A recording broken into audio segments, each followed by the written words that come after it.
Hello everyone, welcome back to our channel. We are doing the 15th chapter of biology class 9.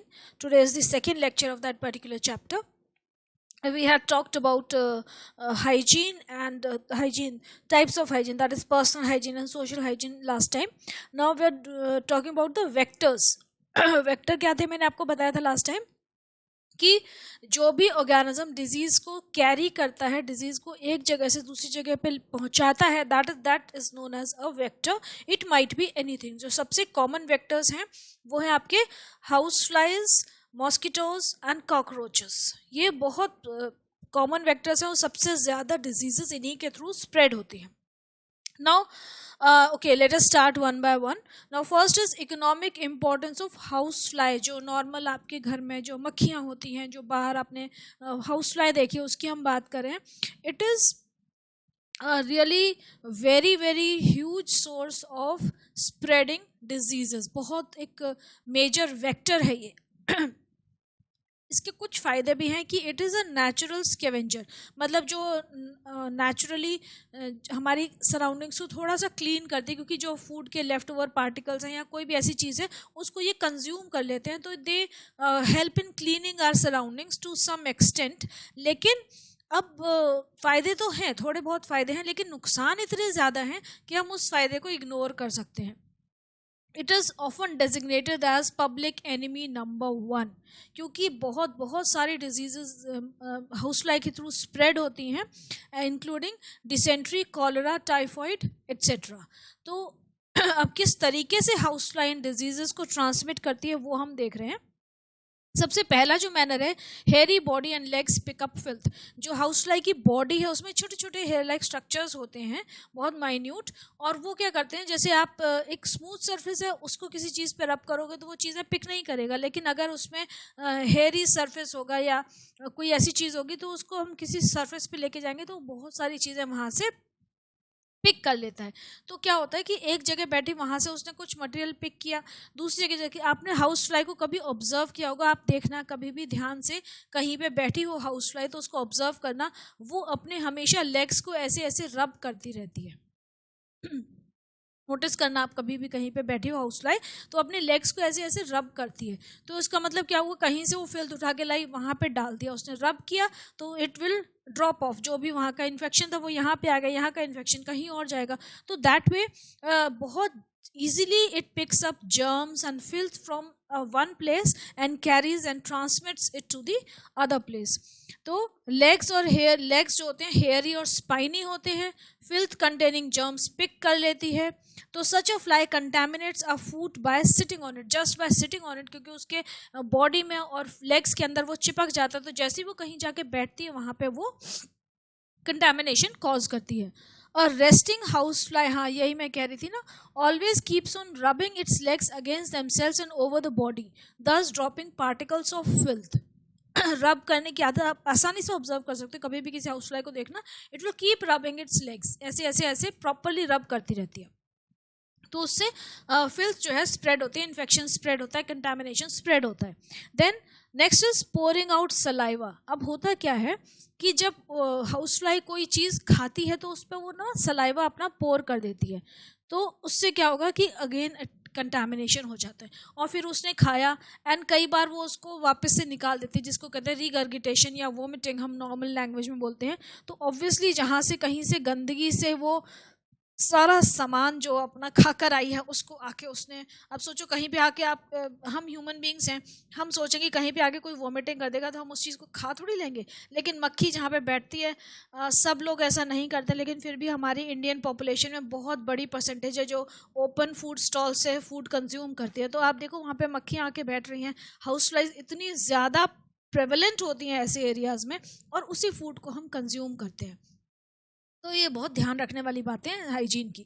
Then excreta, अब वो जब खा रही है तो वहीं पे वो उसको एक्सक्रीट भी कर देती है, and thus it contaminants human food.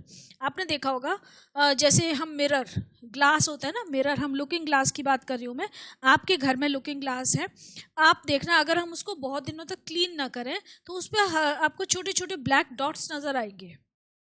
वो ब्लैक डॉट्स क्या होते हैं, एक्चुअली वो फ्लाई का एक्सक्रीटा होते हैं। तो ऐसे ही वो छोटे छोटे जो एक्सक्रीटा है, जो उसका वेस्ट मटेरियल है, वो हमारे फूड स्टफ में भी आ जाता है, एंड ऑब्वियसली अगर हम वो खाएंगे तो विल गेट इन्फेक्टेड। बहुत सीरियस हेल्थ इश्यूज कॉज करती हैं ये चीज़ें। तो हमें अपने खाने पीने का बहुत ध्यान रखना चाहिए, है ना। कभी भी ऐसे फूड स्टफ्स को घर में भी ओपन नहीं रखना चाहिए और बाहर की ओपन चीज़ें नहीं खानी चाहिए। फ्रूट्स जो लोग फ्रूट्स कट करके उसको ऐसे बेचते रहते हैं ना, we should never consume such things. Then direct transmission of germs. अब ये क्या है कि एक तो ये सब तो इनडायरेक्ट ट्रांसमिशन हो गया, दूसरा क्या है कि ये डायरेक्टली भी जो जर्म्स हैं उनको ट्रांसफ़र करती है। कैसे कि जैसे ट्रैकोमा एक डिजीज़ होती है आइज़ की, जो होती है trachoma. Trachoma is a very serious eye disease. ये it is directly transferred when a fly once settled on the infected eyes of a patient, next time sits on the eyes of a healthy person. किसी person को, किसी patient को trachoma है, वो trachoma से infected है, उसकी आंख पे जाके मक्खी बैठी और वहीं से उठ के वो किसी हेल्दी पर्सन के आइज में बैठ गई, तो ये डायरेक्ट ट्रांसमिशन हो गया कि उसके जर्म्स जो है, वायरल डिजीज़ होती है ट्रैकोमा, नहीं वायरल नहीं, बैक्टीरियल डिजीज़ होती है। तो इसके जर्म्स जो हैं वो ट्रांसमिट हो गए। तो अब ये जो ट्रैकोमा है, ये होता क्या है कि आइज़ में इन्फेक्शन होता है, आइज़ की जो आईलिड्स होती हैं वो स्वेलिंग आ जाती है उसमें, दे बिकम स्वॉलन, पेन होता है आइज़ में भी, आईलिड्स में भी, और उसके बाद ज़्यादा इन्फेक्शन, ज़्यादा सीवियर हो जाता है कि आप क्योर ना, ट्रीटमेंट ना कराएं तो उसमें से पस निकलने लगता है। And it is a real serious disease. It can cause blindness also. Blindness भी हो जाती है ट्रैकोमा से, and it is mainly prevalent in African countries. Africa जो हमारा कॉन्टिनेंट है उसमें ये बहुत ज़्यादा प्रेवलेंट है। तो ट्रैकोमा। नेक्स्ट इज, अब ये इतनी सारी डिजीजेस स्प्रेड करी है तो we need to control it, हमें इसको कंट्रोल करना है। तो control of the house fly कैसे करेंगे हम, कैसे उसको कंट्रोल कर सकते हैं, उसके कुछ मेथड्स हैं। First is elimination of breeding places, कि जहाँ पे वो ब्रीड कर रही है, ताकि जो अभी प्रेजेंट जो जितनी हाउस फ्लाइज हैं वो तो ठीक हैं, उनकी आगे फर्दर जनरेशन, फर्दर नंबर्स नहीं बढ़ने चाहिए, तो उनके जो ब्रीडिंग प्लेसेस हैं उनको आप एलिमिनेट कर दो। ये जो ऐसे एनिमल्स होते हैं, जो ऐसे इंसेक्ट्स होते हैं, जो ऐसे ऑर्गेनिजम्स होते हैं, they have a particular breeding place, मतलब वो हर जगह ब्रीडिंग नहीं करते, रिप्रोडक्शन नहीं होता है, एग्स ले करते हैं तो वो एग्स ग्रो नहीं करते हैं हर एनवायरनमेंट में। तो इनका जो ब्रीडिंग प्लेस है उसको आप डिस्ट्रॉय कर दीजिए। तो गंदगी, मतलब बेसिकली गंदगी और पानी नहीं इकट्ठा, साफ पानी में भी नहीं इकट्ठा होने देना, गंदा पानी भी इकट्ठा नहीं होने देना, रिफ्यूज़, एक्सक्रीटा, वेस्ट मटेरियल वो सब इकट्ठा नहीं करना है अपने आसपास। It should be disposed of properly. Cleanliness is best, है ना। क्लेंलीनेस आप मेंटेन करेंगे तो फिर डिजीजेस नहीं होंगी। So what are they saying, that all refuse means waste material, जो हमारा घर का कूड़ा कचरा होता है, जो वेस्ट है, that is known as refuse. So all refuse from houses and all animals and human excreta should be removed at regular and frequent intervals and disposed of in such a way that flies can not breed in it, मतलब उसको open में नहीं छोड़ना है किसी भी गंदगी को। अगर हम रिफ्यूज को, if it is covered by a layer of earth, earth means मिट्टी, मड, सिंपल जो आपकी ड्राई सैंड होती है या ड्राई क्ले होती है, या मतलब हम उसको अर्थ बोलते हैं एक्चुअली, तो मिट्टी से उसको कवर कर दीजिए आप, तो फ्लाइज उस पर नहीं बैठेंगे, उनके ब्रीडिंग प्लेसेस भी डिस्ट्रॉय हो जाएंगे। और वहाँ पे अगर मैगट्स क्या होते हैं, जो उनके लार्वे होते हैं, है ना, तो जो मैगट्स अगर बन भी गए तो हम उन्हें कवर करेंगे तो उसके अंदर इतनी हीट होगी कि वो डिस्ट्रॉय हो जाएंगे ऑटोमेटिकली।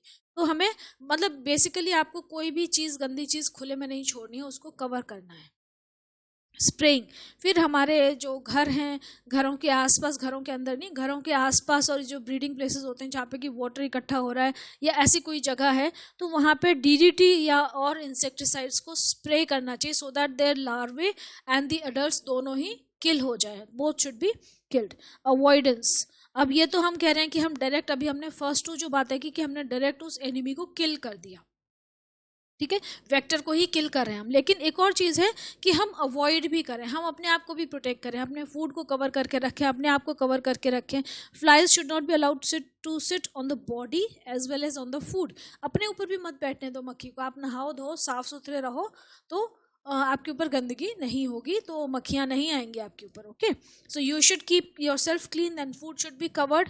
एंड जो बेबीज सो रहे हैं, बेचारे छोटे नन्हे नन्हे babies, they can not protect themselves, तो they should always be covered with a net, sleeping net आता है बेबीज का, कवर करके सुलाइए. बेबी अम्ब्रेलाज जो आते हैं, so that they are not bitten by mosquitoes and house fly उनको contaminate ना करे, because small child is very, बहुत जल्दी उसको इन्फेक्शन होता है. ही और शी इज़ हाईली वल्नरेबल, क्योंकि वो अभी अभी इस दुनिया में आया है, उसकी इम्यूनिटी इतनी स्ट्रॉन्ग नहीं है, तो they are very vulnerable to diseases. अभी हमने फ्लाइज के बारे में पढ़ा. Next is mosquitoes.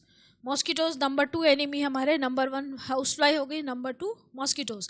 मॉस्किटो से स्प्रेड होने वाली है कुछ डिजीजेस दे रखी हैं आपकी बुक में, तो ये वेक्टर्स हैं, ठीक है, ये स्प्रेड कर रहे हैं, ध्यान रखिएगा. They are not the causal organism, they are the vectors. Vector जो है वो कॉजल ऑर्गेनिज्म को एक इन्फेक्टेड पर्सन से हेल्दी पर्सन में ट्रांसमिट करता है.